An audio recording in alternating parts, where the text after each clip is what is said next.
We will be back in one moment, guys. One moment. One moment. Here we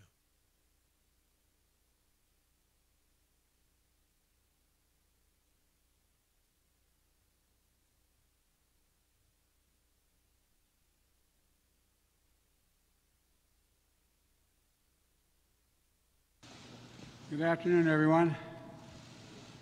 Welcome to Kingswood Community Center. Actually, that's the one down I used to work. As a joke. Wasn't a joke. He didn't know where he was. Okay? Wasn't a joke. He didn't know where he was. He was trying to cover the fact that he didn't know where he was as some sort of a joke. And this is sad. You didn't know where we were anyway. And he's trying to cover it up. It's really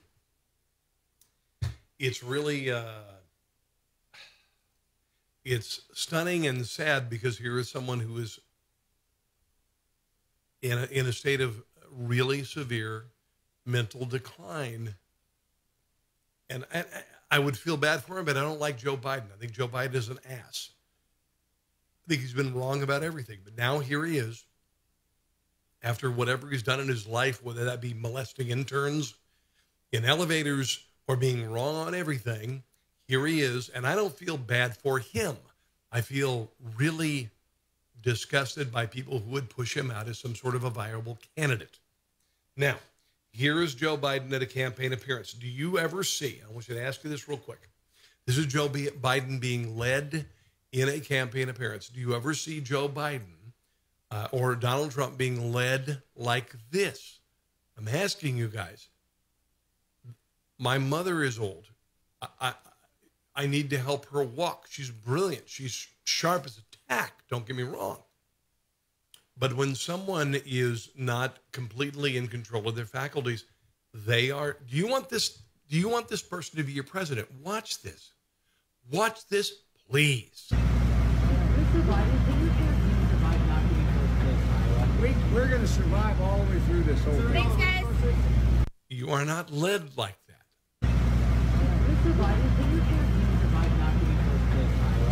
We're going to survive all the way through this whole thing. Thanks, guys. Guys, We're going to survive all the way through this whole thing. he is a shadow of a man he used to be. I'm not saying he was anything to brag about previously, but he is a shadow of a man who used to be. If you think this is okay, if you think this is the man you want to be president, I'm worried about you. I really am. Hello, Ben. Hello, Carol. Hello, Kenny. Hello, Nick. Sorry about the disruption with regard to the video. I need to fix a few things. Norm. Hello, Norm. Coming to a Disney park near Disney Park, Joe Biden, Hall of People Who Almost Were President. Nice, nice. Thank you. All right. Let me, before I go,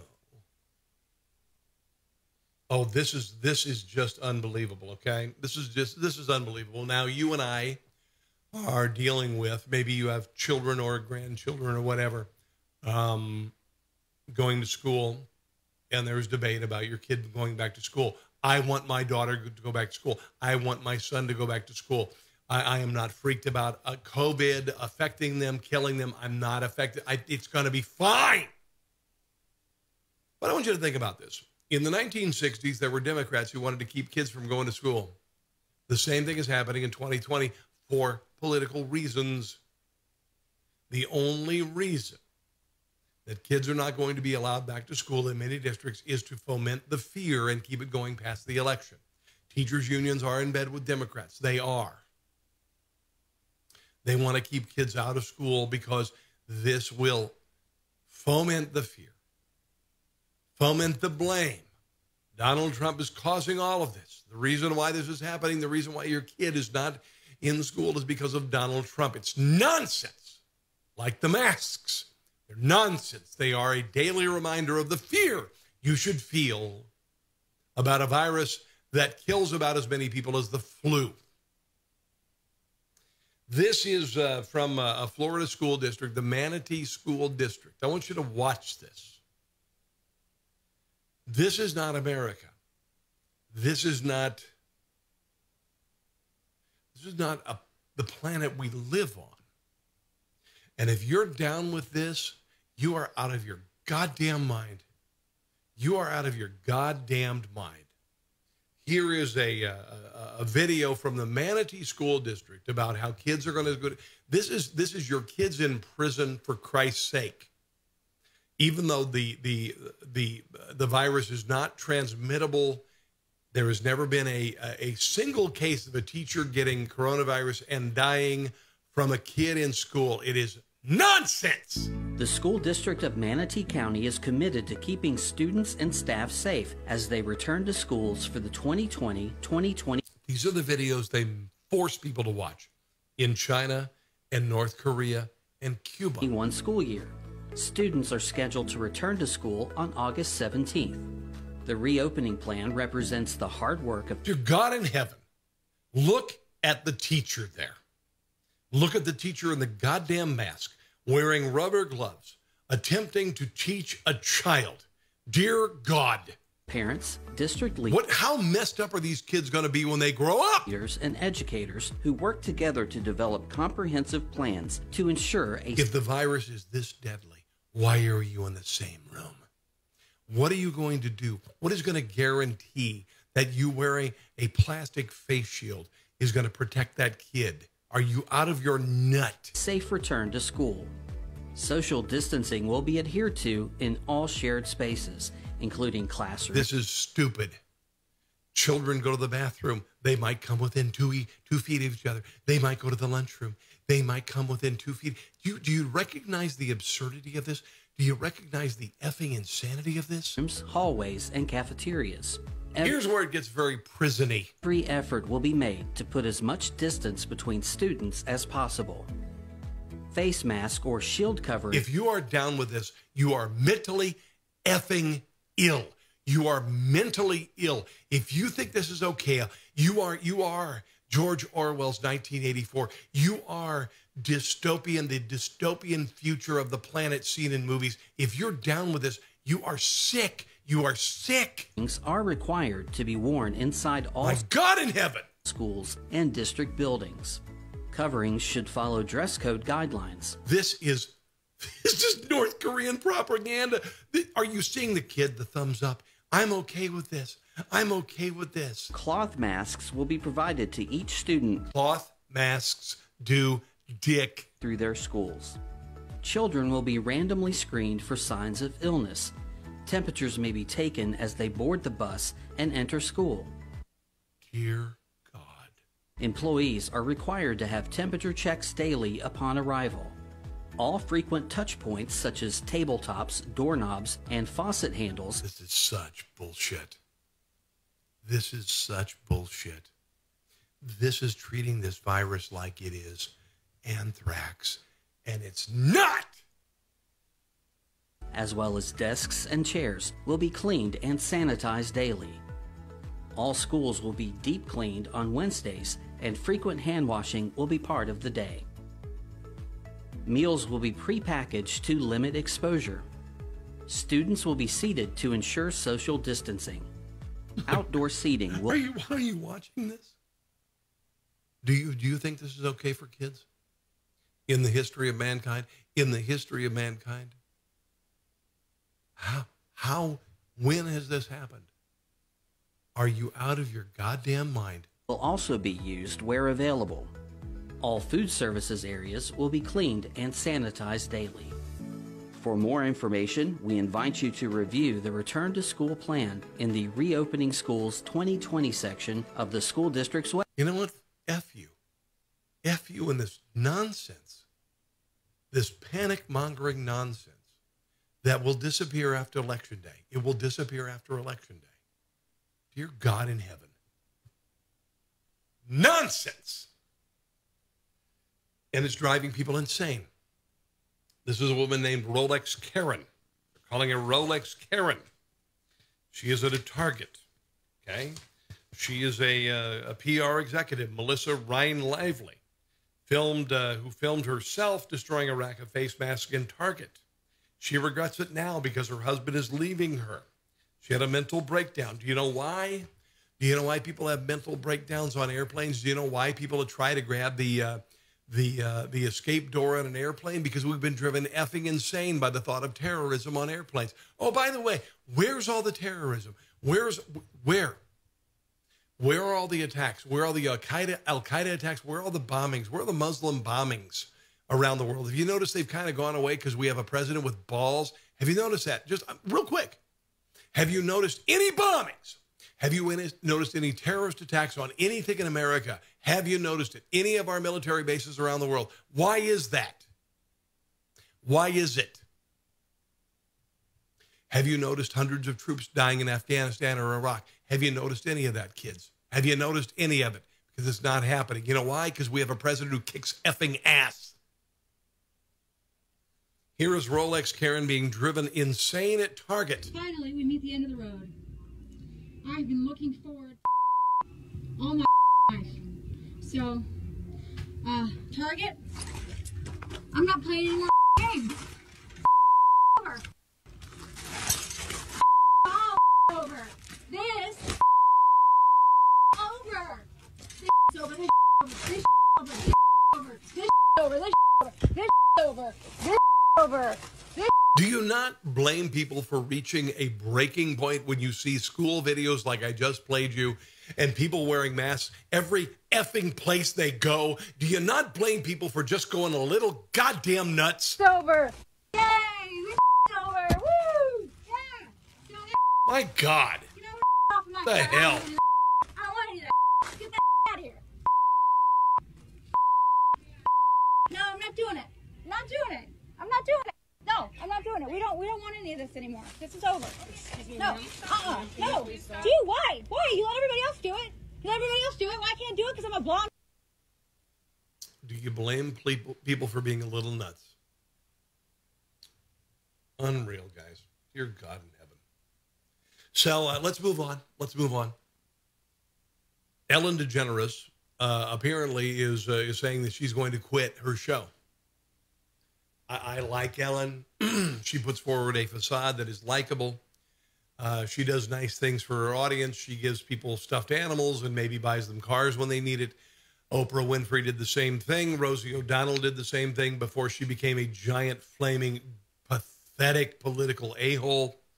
And it appears that Ellen DeGeneres is the same thing. She has fostered an atmosphere. Hello, Kendall. How are you doing, buddy? Good to see you, as well as Scott and Marty.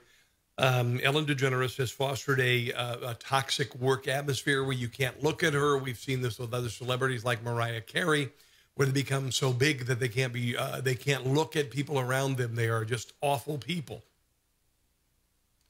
Here is a producer of Australia Today. And this person has come out and said, Ellen DeGeneres was going to do a guest appearance on our show.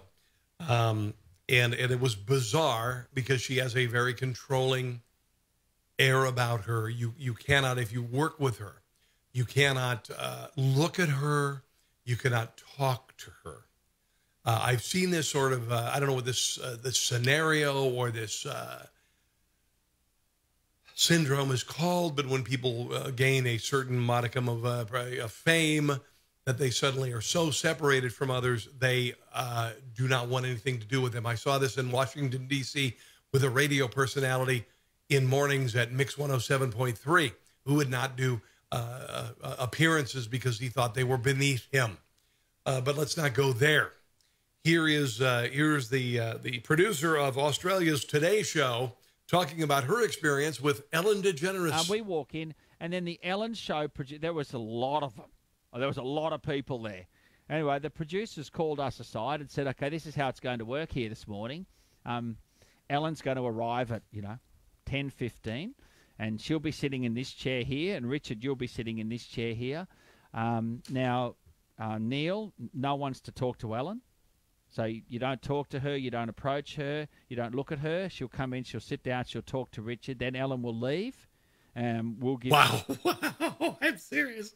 Remember Van Halen? They made fun of this. They did a green room and they said that all they want is the green M&Ms or no brown M&Ms or whatever, just to F with them, to see if they could actually get people to attempt this sort of uppity atmosphere. And Ellen DeGeneres lived this for years. The thing, and I sort of said, "Are you fair income?" Or I can't look at her. I found the whole thing bizarre. Yeah, bizarre. It was bizarre. Outback Steakhouse, bloomin' onion. No rules, just right. Yeah, unbelievable. I've never been that way. I'm not saying that I've even come close to that, that level of fame. I'm not giving up, though. Not giving up. All right. I'm going to do maybe one more story before I go because I'm going to hang out with my kids tonight. I do appreciate you joining me, Robert and Kendall. Very nice to see you, my friend. I wish you all the best. Hope you're doing well. And Scott, where else? Who else is watching us tonight on this glorious channel? My God, Norman. Look at all these people watching. I want to remind you that I'm going to be on Newsmax TV tomorrow and also on Sunday. Go to newsmaxtv.com, newsmaxtv.com. You can see the short version of my show, which is all comedy. It is my answer to late night television in a conservative fashion. So police are awful. They are instruments of death, and they are very racist. If you listen to the Democrat Party, and they should be defunded. This is a story that I ran across of a little boy who had his bike stolen. When my son was 10 years old, he had his bike stolen when we lived in Maryland. It was heartbreaking. It was heartbreaking. He left his bike as a 10-year-old in our driveway, and it was stolen. It was taken. Later, we found a ditch that was full of bikes that were ruined. They were thrown into a culvert near our neighborhood. Apparently, people did. I don't know if they did it for joy or some sort of thrill, but it's heartbreaking. And this little young man had his bike stolen, and the police said, "It's your birthday coming up." And even though he's a child of color, the police came out and they didn't even try to kill him. I know, crazy, right? Watch this story before I go. I think it'll make your day.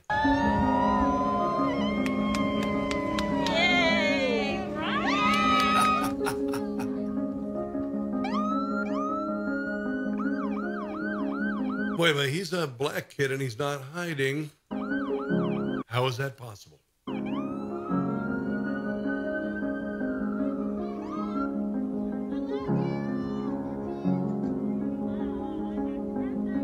Can you imagine what a powerful event this is for a little boy who had his bike stolen? Can you imagine?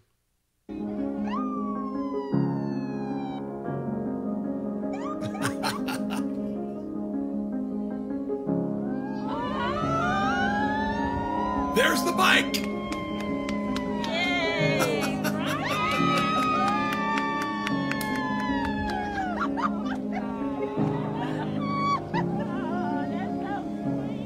Wait a minute. Is that an officer, a Caucasoid? Is that a racist Caucasian officer giving a child a bike? All right, I'm done. Let's just watch the video. You're welcome. And you know what? This is what cops do. This is what they do.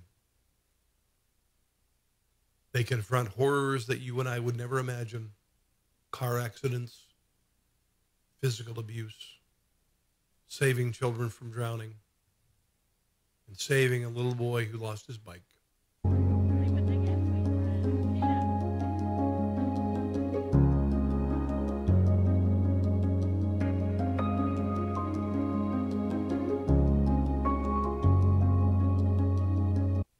I don't think the American people like defunding police. I think most people look at police officers and they love them and they realize what they do and it's for good.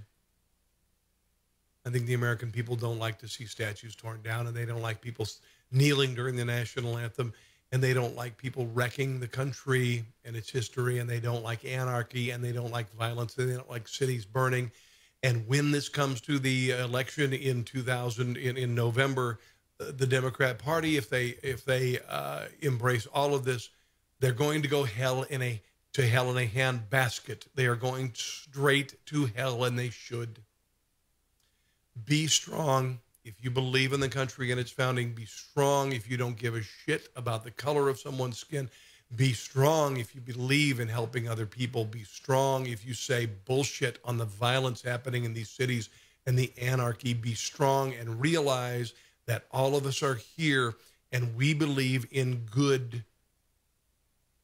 And evil will be defeated. And right now, that evil is being represented by the Democrat Party. I want to thank you for watching me and say God bless you. Yes, I believe in God, unlike many in the Democrat Party. In fact, I would say most. And if you are a Marxist or a Black Lives Matter person, you don't believe in God. You believe in the state.